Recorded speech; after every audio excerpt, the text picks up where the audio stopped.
daming negosyante na nasira na pati negosyo dahil naghiwalay sila. Pero kasi we have 2 kids. Hindi to basta-basta negosyo lang na porket naghiwalay tayo, papabayaan natin. Paano professionally ma-handle yung business na kasama mo yung ex mo? Always go back to the reason why you started the business. Paano magkaroon ng ganong perspective sa buhay? Kapag meron pong mga dumadating po na problema, we take it as a learning opportunity. Bakit malakas ang loob mo? Alam ko naman na pag nag-fail ako, kaya ko pa rin naman iangat yung sarili ko. Are you fulfilled? Are you happy? Yes po, yes po. So wala kang regret na nagkahiwalay kayo ng partner mo? Wala naman. Mas lalo pong gumanda actually. Ang dami naming naging plans right after that. Alright, so good morning, good afternoon, and good evening mga boss. So nandito na naman ulit tayo sa pinakabagong episode ng RDR Talks. At syempre, alam niyo naman na laging espesyal ang ibinabahagi namin dito sa RDR Talks dahil espesyal na kwento ng tagumpay ang RDR Talks. So ngayon, makakasama natin ang isang serial entrepreneur na may-ari ng Above Sea Level na meron ng more than 100 branches nationwide. Siya lang naman po ang CEO and franchisor ng Above Sea Level. Walang iba ang ating bossing, Boss Wina Baldonado. Welcome, boss! Thank you po. I feel so honored po na nandito ngayon. Alright, Ma'am Wina, gaano na ka-successful ang Above Sea Level ngayon? Actually, hindi ko din akalain na makakarating kami ulit. Kasi 120 branches na po si Above Sea Level before the pandemic. Pero nung nag-pandemic, from 120 naging 40 branches na lang. Kasi marami pong nag-close. Pero ngayon po, slowly, nagagawa po ulit namin mag-reopen yung mga dating franchises namin. So ngayon, nasa 100 branches na po ulit. Ang nakilala sa inyo si Giant Squid, no? Opo, yun po yung nag-viral sa social media year 2017. Bakit ang pusit ninyo hindi kumukunat? Kasi we have our own processing plant. Tamang timpla na po yun para malambot na siya. So ipa-fry na lang po sa lahat ng branches ni Above Sea Level. Aside from the giant butterfly squid, meron kami yung tinatawag na seafood festival. Yun. Parang paella na punong-puno Ang ng sarap. crab. Isa po sa bestseller ni Above Sea Level yun. Bago mo narating itong tugatog ng tagumpay, saan galing si Wina? Hindi naman kami lumaking mayaman. Hindi ko naman po matatawag na mahirap. Kasi nung bata po ako, yung lola ko, may-ari po siya ng karinderya sa palengke. Madaling araw hanggang gabi talagang punong-puno yun. Next thing na nalaman ko, wala na yung karinderya. So sinabi ko sa lola ko na pagka nakapag-aral po ako at nagtrabaho, bibilhan kita ng mini karinderya mo. Bakit nawala yung karinderya? Nabenta po nila dahil kailangan nilang i-sustain yung sa hospital bills ng nanay ko. Nalaman ko na yung nanay ko may sakit sa puso. Sabi ng lola ko may taning na talaga yung buhay. Namatay po siya nung grade 5 po ako. Ang nakakalungkot pa po nun, meron pa po akong contest na sasalihan sa school. Tapos nanalo po ako, parang declamation contest. Pag uwi ko po, wala na yung nanay ko. Ano yung pakiramdam ng wala kang ina? Dahil po yung mga relatives ko talagang nakasuporta din sa akin. Hindi ako naging malungkot din, lalo na yung tatay ko. Pina-instill na sa akin ng tatay ko dati na kung gusto mong maging successful sa buhay mo, sa lahat ng gagawin mo, you have to do your best. Lagi ko 100%. Yes po. Hindi ko namamalayan na graduate na pala ako ng elementary as salutatorian. High school ako, nakatatak sa isip ko na kailangan kong galingan. Kasi kung hindi ko gagalingan at kailangan kong magbayad ng tuition fee, wala kaming pambayad. Correct. Bit-bit ko po yan hanggang sa graduate ako ng high school, tapos naging valedictorian po ako. Mag-e-effort ka na lang din, then might as well put your best. Malay mo kasi may magandang mangyari sa gagawin mo. And then, nagulat na lang ako na merong nagpadala sa akin ng letter na kailangan ko daw mag-take ng scholarship program, yung Department of Science and Technology. Kaya lang, ang course na kailangan kong kunin, engineering courses. So, pinili ko Electronics and Communications Engineer. Ginawa ko yun as a stepping stone ko para makapag-college. Kahit di talaga yun yung gusto kong course, graduate po ako na hindi ako nag-fail dun sa Correct. scholarship program ko. Na-maintain ko po siya. Buong college ko, hindi gumastos yung tatay ko. Actually, minsan nagpapadala pa nga po ako sa kanila pag sobra yung allowance ko. Ang swerte ng magulang mo sa'yo. Yes po, lagi po yung sinasabi ng tatay ko. Every time na mapunta kami sa ibang lugar, kahit stranger man yan, lagi niya akong pinagmamalaki. Buhay pa si father? Wala na rin po. 2 years ago po. Bakit? May sakit po talaga siya sa lungs. Pero I know po na nawala siya na sobrang proud niya po sa akin. Actually, may interview pa siya sa May Puhunan dati na pinuntahan pa talaga siya sa hospital. Sinabi niya na wala na akong masasabi dyan sa anak ko. Binigay niya sa akin lahat. Umasenso sa buhay, yung matulungan niya yung mga kamag-anak anak niya. Masaya na ako kahit mawala ako. Yun yung sinabi niya noon. Lagi kong iniisip na at least na ibigay ko sa tatay ko yung mga gusto niya before siya nawala. And then you become an employee. Merong nag-offer agad sa akin na company, which is yung Citibank po. Ang laki ng sweldo. Kinikwenta ko yung susweldohin ko versus dun sa magiging expenses and savings ko. Sabi ko, pwede to. Kesa dun sa offer sa akin, dun sa profession ko, parang hindi kaya. Pinili ko yung malaking sweldo agad. Tapos ang nakakatuwa po nun, Sir Raymond, natanggap ako agad. Paglabas ko sa building, tinawagan ko yung tatay ko, Tay, magtatrabaho na ako. Ang sweldo ko, 25,000. Sabi niya, anong trabaho yung papasukan mo? Kasi parang hindi siya makapaniwala na may sweldong ganong kalaki agad. Pagka-graduate, 5,000 tinabi ko para sa akin. Yung 20,000 pinadala ko agad sa tatay ko. Gulat na gulat siya kasi first time niya daw makahawak ng ganon. Kasi nung college ako, pinapadalhan ko na sila eh. Bibigyan ako ng DOST ng 10,000 as allowance for 1 month. Yung 3,000 lang yung sa akin. Kapag kami gagawin ka, you always give your 100%. Sa tingin mo, malaking factor yung ganong klase ng pag-uugali kung bakit ka matagumpay ngayon sa buhay mo. Napakalaking factor niyan. Lahat ng gagawin mo, kahit negosyo man yan or trabaho, big or small step, pag tinodo mo, hindi mo alam, that might be your biggest break. Galing. For how many years ka naging call center agent? 5 years po. Kasi may retirement program po sila. After 5 years, may matatanggap kang 100,000. Right after that, magnenegosyo na ako. Ganun yung nasa mindset ko nun. Ang buhay mo talagang nakaplano. Yes po, may guide lagi ako. After 5 years po, doon ko na rin po na-meet yung partner ko, which is the co-founder din po ng Above Sea Level. So, dalawa kami nagplano. Sabi namin, right after the retirement, pupunta kami ng Dubai para madagdagan pa yung Yung kita ipon. niya. Oo. Para mapabilis. Nagtatrabaho ka, may ipon ka. Yes po, nag-iipon po. Importante rin sa buhay, kung maliit ang kinikita mo, magsinop ka. Yes. Nung nag-retire na po kami, nakaready na po lahat yung ticket, visa, papuntang Dubai. So nag-ipon kami kasi alam namin na pagdating mo naman doon, hindi naman agad malaki yung sweldo. Kailangan mag-a-adjust ka. Parang meron po kaming 300,000 na ipon nun bago kami pumunta ng Dubai. Meron kaming isang kaibigan, nauuso po kasi yung food park during that time. Lahat ng side ng Manila, lahat May ng food kanto park. meron. Yeah. Sabi niya, punta naman kayo sa opening ko para makita niyo naman yung business ko. O sige, pumunta kami doon as a support. Nakita ko siya, naiingit ako kasi pinipilahan siya. Anong paninda niya? Mga wings.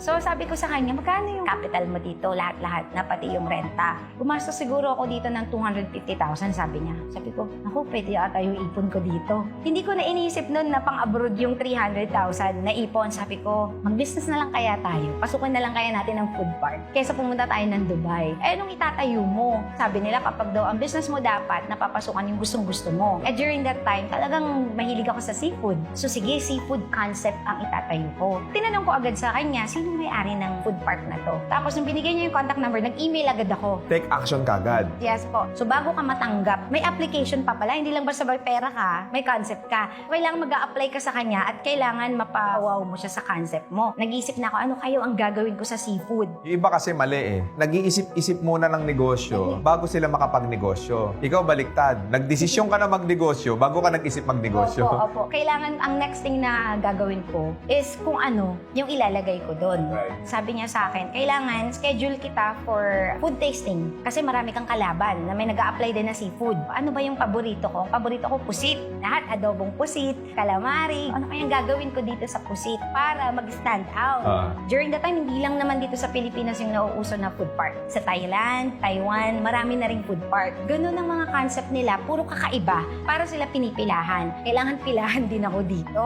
Doon ko na naisip na yung pusit na malaki, gawing courting butterfly, tapos nakatayo. Bakit yun ang naisip? Ang galing eh. Kasi kailangan makasabay ka sa nauuso din. Creativity lang talaga, no? Yes po. Tsaka, it's a hard-earned money. Hindi pwede na basta-basta papasukin ko na lang tong negosyo na to. Kailangan pag-iisipan ko. Kailangan ako yung the best. During that time po, pumunta kami sa office nila. Present ko po si Giant Butterfly Squid. Sabi niya, ano to? Sabi niya, chicken ba to? Hindi po, pusit po yan. Wow, alam mo, mag-viral to. I-post mo na sa social media. Pinost ko po siya sa social media kahit hindi pa po nalo-launch. Nagulat ako the following day paggising ko. It garnered 250,000 likes. Dahil po, kakaiba yung itsura ni Giant Butterfly Squid. Anong store yung una niyong binuksan? Anong branch? The Yard Pasig po. Kasi sila yung pinakaunang food park. Yeah. So sabi nung may-ari, lahat ng The Yard kailangan may Giant Butterfly Squid. Okay. Otherwise, hindi po siya pupuntahan puntahan. So, yung unang store ninyo, click kagad. Yes po, kasi nga ang daming engagement talaga nung post na yon. Kailangan ko na lang siyang pasarapin. Kailangan mura para babalik-balikan. Correct. So kailangan ko yung repeat customers. May mga kaibigan po ako mga chef. Nagpaturo po ako ng mga recipe na para mapasarap. Costing, pinaturo ko po lahat sa kanila. Then nung nilaunch po namin first day, grabe po yung pila. From ground floor hanggang second floor. Yung buong food park na yon, naging dining area ni above sea level. Galing. Ang dami na pong mga business owners na nagtatanong, inaaraw-araw kami, meron na ba ito sa ibang branches? Yes. Ganun na po yung mga nare-receive. Overwhelming, no? Yes po, hindi mo po akalain na yung move na yon na gusto mo lang naman magnegosyo. Kaya yun po yung sinasabi ko na big or small, you have to do your best. Kasi that might be your biggest break. Yun po yung nangyari kay above sea level. And then? One day, meron kasi kaming katabing store na sikat na brand. Yun po ang may-ari nun ina-idolize namin. Food park lang din siya nagsimula. Tapos, 120 branches siya during the time na nakilala namin. Hindi namin alam na grand opening na. Kailangan magsama-sama lahat ng owners ng food park. Siya po mismo yung lumapit sa amin. Are you Wina Baldonado? Ah, yes po. Kayo yung may-ari ng above sea level? Ah, yes po, yes po. Grabe, namamangha ako sa ginagawa niyo. Paano mo naisip yan? Alam mo dati, Iha, sabi niya sa akin, ako lang pinipilahan sa mga food park. Ngayon, pati na kayo, may kalaban na ako. Nagkaroon ng validation na talagang effective yung ginawa niyo. Yes po, kasi yung tao na yon, may-ari siya ng sikat na brand. Sabi niya, ipa-franchise mo to. Kasi para makilala siya ng tao, para dumami yung branches mo. Okay. Mag-set tayo ng meeting, tutulungan ko kayo. Yung mga concept na ganito dapat yung pinapakilala sa Pilipinas. Binigay niya sa akin yung contact number niya, Correct. inad niya ako sa Facebook. Every day, pinag-iisipan ko yun na ipa-franchise daw. Sabi ko dun sa partner ko, ipa-franchise na kaya natin? Sabi niya, hindi. Dapat tayo lang. Kaya naman natin magtayo ng maraming branches na tayo ang may-ari. Sabi ko, limited lang. Hindi naman natin yan mamamanage ng tayo lang. Pero kung gusto mong maging katulad niya, 120 branches, kailangan gawin mo din yung ginagawa niya. Correct. Pakinggan natin kung ano yung sasabihin niya, malay mo naman. So nag-set kami ng meeting sa kanya, nag-coffee kami. Nung sinabi niya yung process, agad-agad pinost ko sa social media namin ng above sea level. Action kagad. Yes, kasi alam ko na gagawin ko eh. Bakit ang bilis mo magdesisyon? Kasi po alam ko na there's something more na mangyayari kay above sea level. Nararamdaman ko na hindi ko na pinakawalan yung chance na yun eh. The reason why maraming tao ang failure sa buhay, kasi hindi sila makatake ng first step, which is taking action. Pagka may naisip ka ngayon, may ginusto ka ngayon, dapat gawin mo na, wag mo nang ipagpaliban. Exactly. Lalo't-lalo na yan yung magdadala sa'yo papunta doon sa tagumpay mo. Exactly. Baka ma-miss mo kasi yung opportunity na yun. Pag na-miss mo, baka sa iba pa magpunta. Yes. Nung time na yun, sumikat si above sea level, ang dami ng mga repeat customers na ang sarap Right. ng pusit. So doon ko nalaman na kailangan magkaroon ng ganitong concept or ng ganitong restaurant sa iba't ibang lugar dito sa Pilipinas. So nag-post agad ako sa social media. Wala pa kaming marketing team na open for franchising. Ang daming inquiries, tinatawag-tawagan na ako. So sinabi ko dun sa partner ko, papa-franchise ko na to ha. Sabi niya, wag. Sabi niya yung pang-franchise fee nila, Bakit kikitain lagi natin. kanya kinokontra? Siguro during that time, takot siya. Dahil mahal ka niya. Maraming taong magne-negative sa atin o magre-reject sa atin dahil baka mag-fail ka. Exactly. Eh, nakikita niya, okay naman. Parang sinabi niya na, yung pang-franchise fee mo lang yan, kikitain natin ng 2 to 3 araw kasi ang lakas niya. Sabi ko, ngayon yan.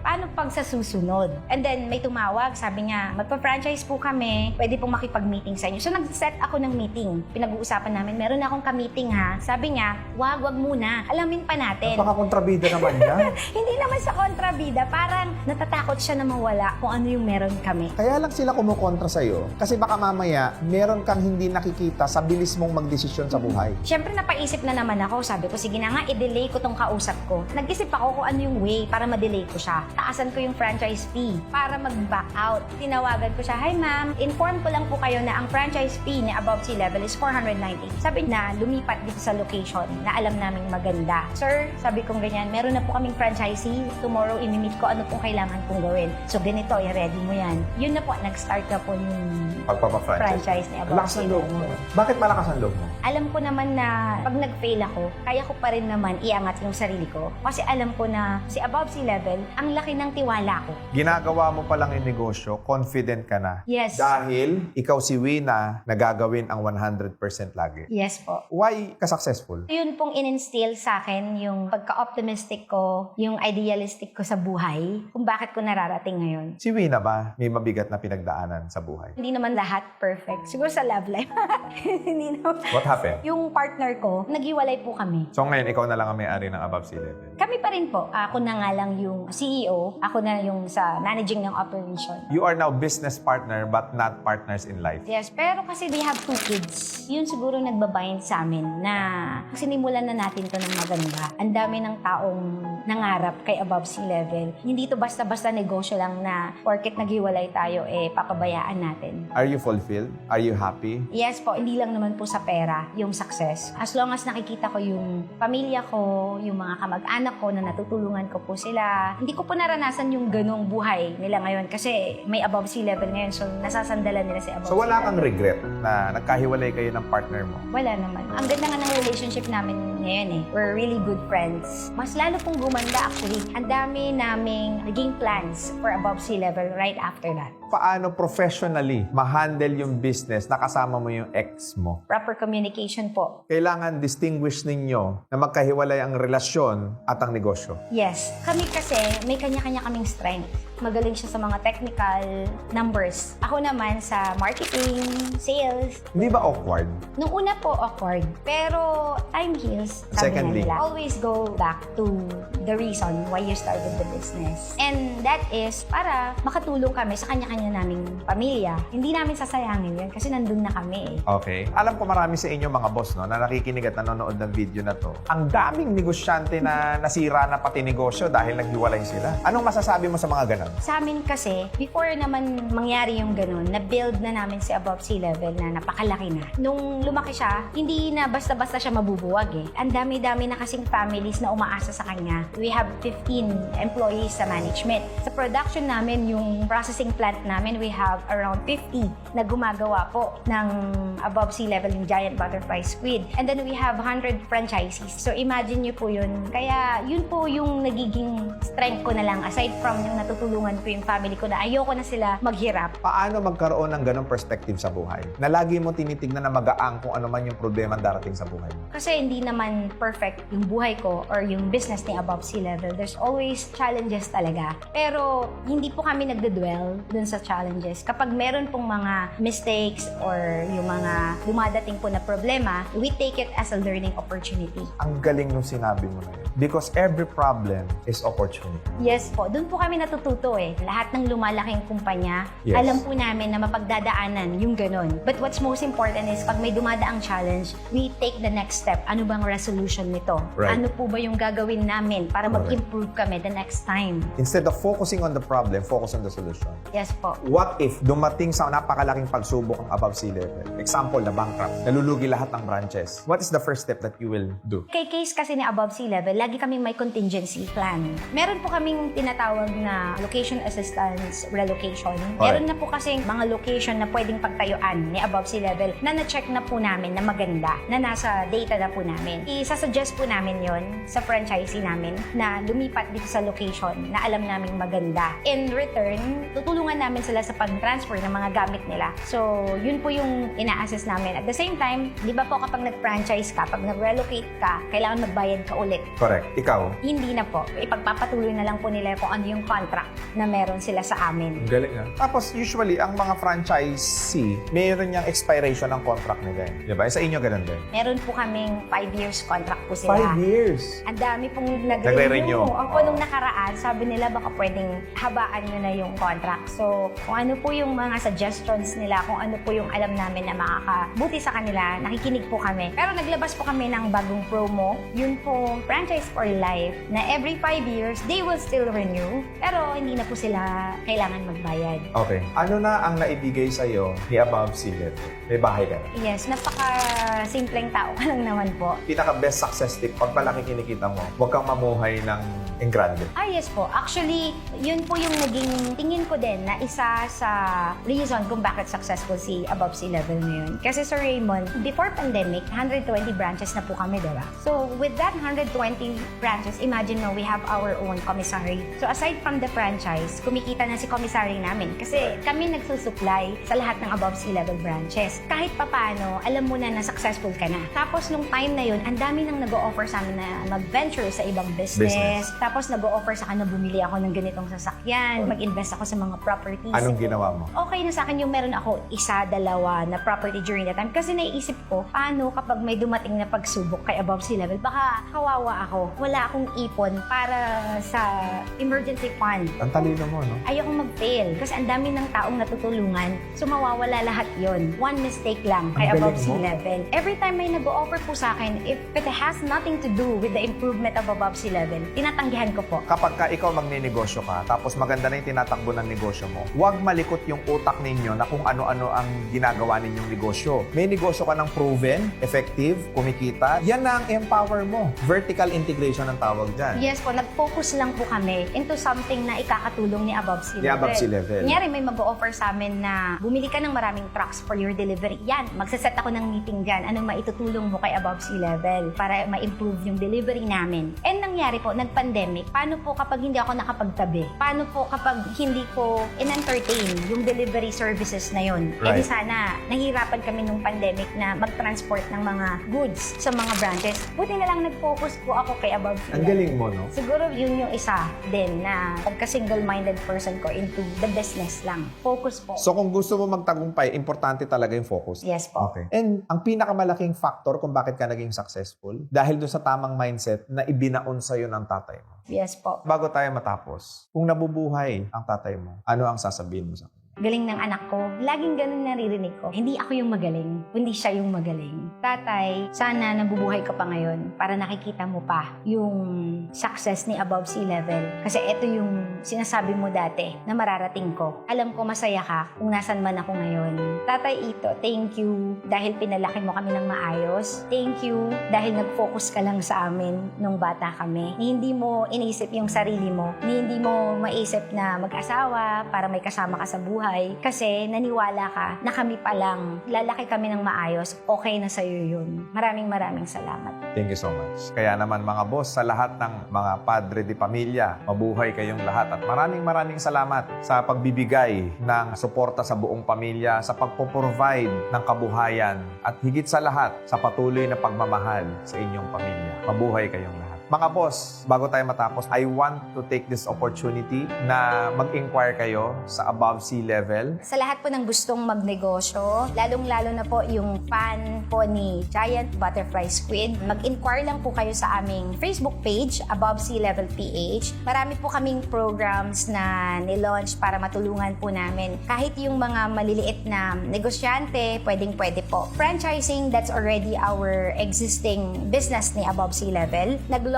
din po kami ng para po dun sa mga existing franchisee namin na franchise for life. It's like a perpetual ownership. Wala na pong renewal fee. Pwede nyo pong ipamana yung franchise nyo sa relatives, sa friends ninyo, or sa mga anak ninyo. It's a lifetime business with Above Sea Level. Another program po that we have, yung tinatawag na co-partnership or co-franchisee. If wala po kayong time i-manage yung business, OFW po kayo, nasa ibang bansa, pero gustong-gusto nyo pong magkaroon ng branch ni Above Sea Level, meron na rin po kaming program na nilaunch para sa inyo para magkaroon po kayo ng business kahit wala po kayo dun sa store. Binaster na po namin yan and how you can monitor it kahit nasa malayo po kayo. And we do have a vision to be the first seafood fast food restaurant here in the Philippines. Meron na po kaming nilaunch na program. It's what we call Master Franchise. Yun po yung magsusupply ng mga products sa lahat ng branches ni Above Sea Level within their area. A bigger responsibility po sa isang franchisee, pero bigger income naman po. Another one, nag-launch po kami ng program na makikater kahit po yung mga nasa bahay lang. So nag-launch po kami ng product ni Above Sea Level, yung Giant Butterfly Squid nyo po, nilagay na sa bote. Yan, ito na yun. Yes po. It's what we call the chili garlic pusit. So it's open for distributorship na po. Message nyo lang po yung Above Sea Level spices naman po siya. As low as 2,800. Lastly po, since we want to stick with our vision to be the first seafood fast food restaurant, gusto namin ipakalat nyo si Above Sea Level sa friends and relatives nyo. Meron kaming nilaunch na program. It's the referral program. Pag existing franchisee na kayo at maganda yung experience nyo kay Above Sea Level, you can refer your friends and family. Meron po kayong makukuhang 50,000 in a form of cash or stocks po na i-deliver namin sa branches Ayun. ninyo. So yun po,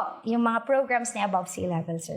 Thank you so much for making this program na maging part ng growth ng Above Sea Level. Sa lahat ng mga nanonood ngayon, kaysa ano pa ang hanapin ninyong negosyo, ito proven and tested na over the years. Ano pang inaantay ninyo? Mag-franchise kayo ng Above Sea Level or maging part kayo ng kanilang co-franchisee program or maging part kayo ng kanilang mga binibentang produkto. Mga boss, nakahanap na naman kami ng isang napakagandang business opportunity na talaga namang papatok at mapagkakakitaan. For the very first time kasi, ang Above Sea Level ay magkakaroon na ng mga mobile stalls. Dahil dyan, hindi mo na kakailanganin pa ng malaking kapital para makapag-umpisa ng negosyo gamit ang kilalang brand. Talaga namang napakaswerte ng 10 mauunang franchisee. Baka maunahan ka pa, kaya ano pang inaantay mo, boss? Tawag na! Again, sa lahat ng mga followers ko, do not forget to click that notification bell para lagi kayong updated sa ating mga future videos. And also, do not forget to follow us on Facebook, TikTok, and Instagram. At i-follow nyo na rin po kami, mga boss, sa Spotify dahil available na rin po ang RDR Talks sa Spotify po. At kung kayo po ay mayroong kwento ng tagumpay na gusto nyong ibahagi dito sa RDR Talks, message us para po yung kwento nyo naman ang kasunod na makover namin dito sa RDR Talks. Ma'am Wina, it's been a wonderful experience. Maraming salamat and God bless sa inyong lahat. Thank you so much. Susunod. Kahit mag-abroad kayo, hindi ka makakatakas sa hirap ng buhay.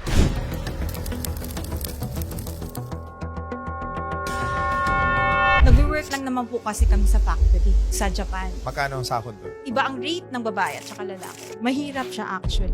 Bakit? Pag hindi ka mag-second job, mag-third job, hindi ka mabubuhay. Kawawa. Doon ako na-stress, nag-anxiety din ako, nag-depression din ako because of that. Umuwi kami Pilipinas, pandemic, because my mom was sick. Anong sakit ni mother? Ubo lang yun, then naging pneumonia, tapos nag-sepsis na.